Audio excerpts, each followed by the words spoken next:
Hello and welcome to New York. Welcome to the France 24 interview. My guest today is the President of Ghana, Nana Akufo-Addo. Mr. President, thank you very much. Thank you for having me.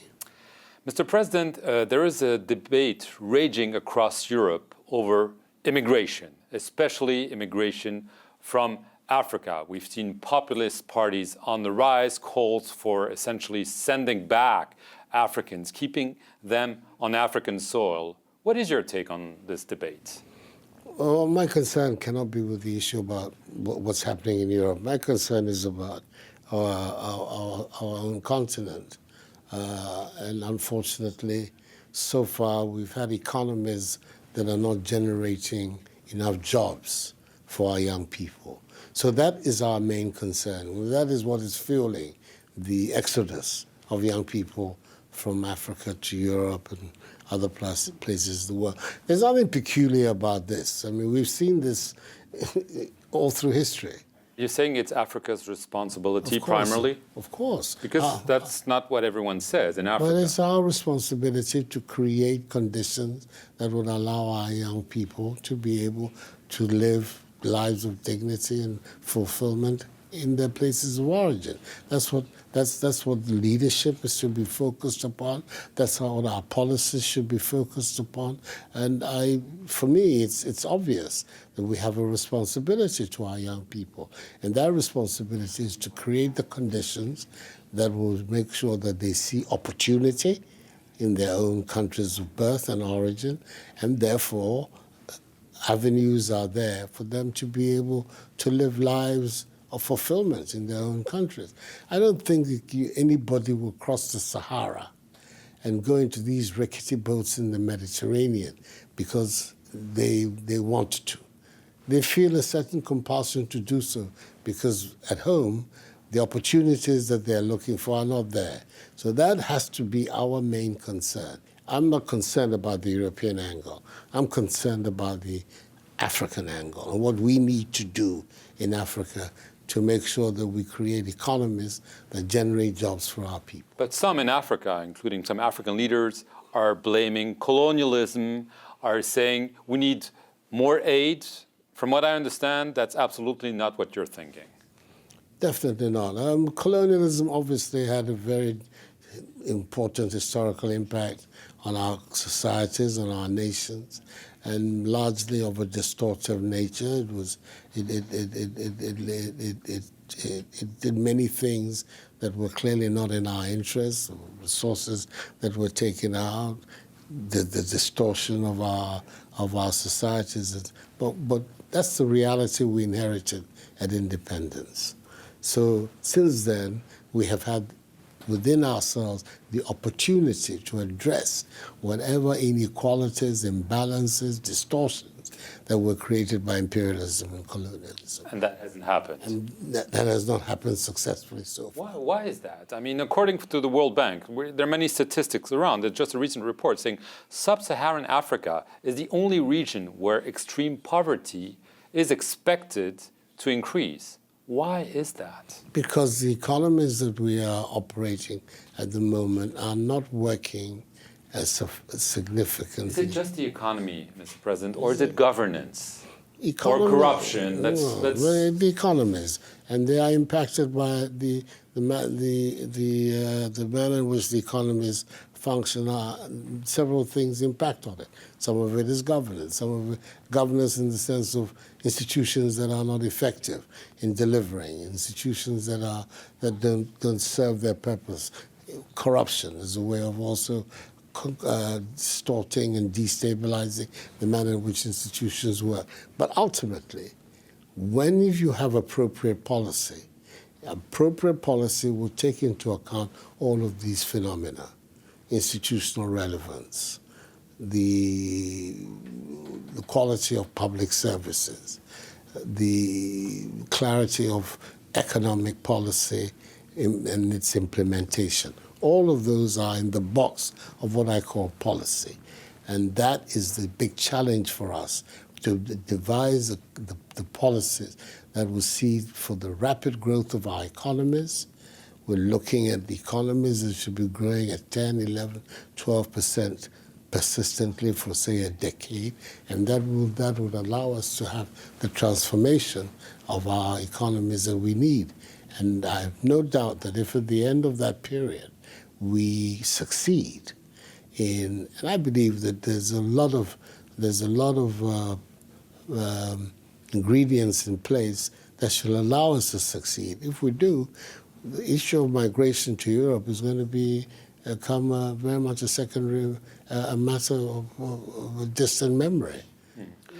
You talked about institutions. Obviously, in Ghana, you have competitive elections, but we've seen, I should say, maybe a trend of leaders trying to change, twist the constitution to be able to run again and again and again. Is this a danger for democracy in Africa? They say, of course, that this is for the sake of stability, visibility, and so on.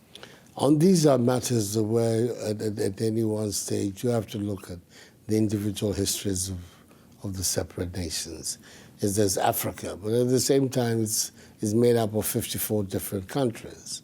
But would you be in favor of a limitation of presidential mandates? In Ghana, we have that. And you don't want to change that? And we are not, there's no desire, there's no movement for it in Ghana. I myself would not support any such change. I think that the mandate, the term of the mandate, when you look at our history, is very, very relevant. And so far it has served us well. We have, as we speak, 3 ex-presidents in Ghana who are living. President Jerry John Rawlings, President John Ajikun Kufuor, and the last president, John Dramani Mahama.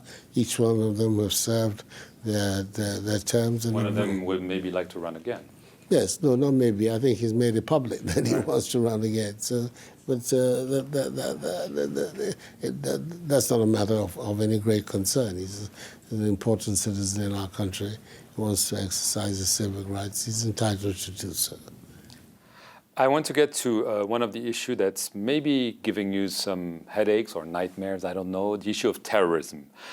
Because obviously there was terrorism focused in Mali, Niger. Now Burkina Faso, your neighbor, the east of Burkina Faso, has become regularly a target for terrorist groups. Are you concerned by this development and that this could indeed cross the border into your country? Have you foiled plots? Are you seeing this?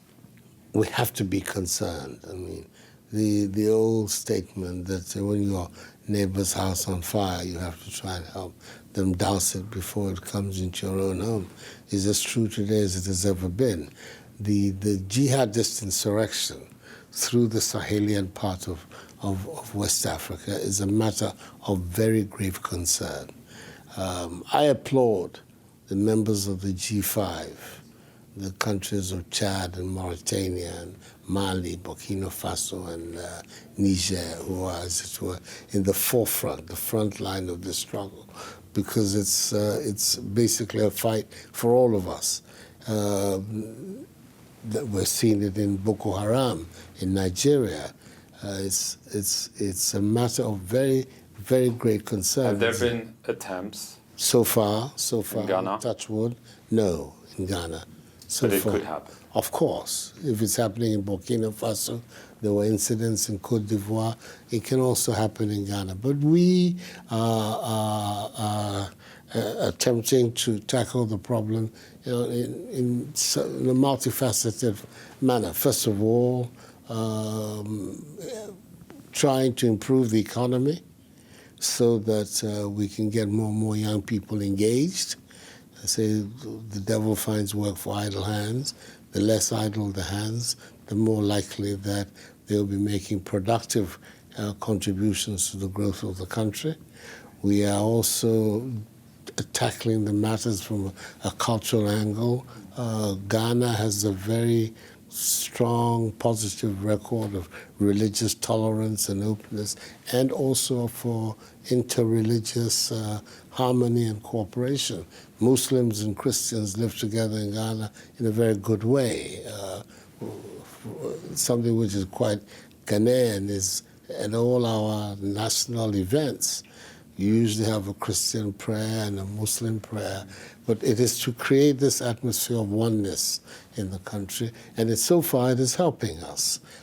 But these are areas where you cannot predict. You can take precautions, keeping security services and an intelligence system very alive to the challenge, recognizing that at any one stage, events, outrages of the sort that we've seen in Burkina Faso in recent years can happen in your own country, so you are on the lookout. But basically, you are also trying to make sure that your response is not just a military one, but that it is a response that also tries to deal with how young people, especially, will react. Just very quickly, we're running out of time. The first U.S. lady, Melania Trump, is going to Ghana. It's her first solo trip.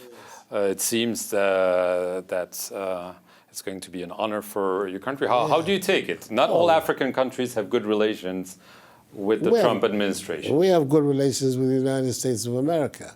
We've had good relations with the United States of America for a long time. Several different administrations have come and gone.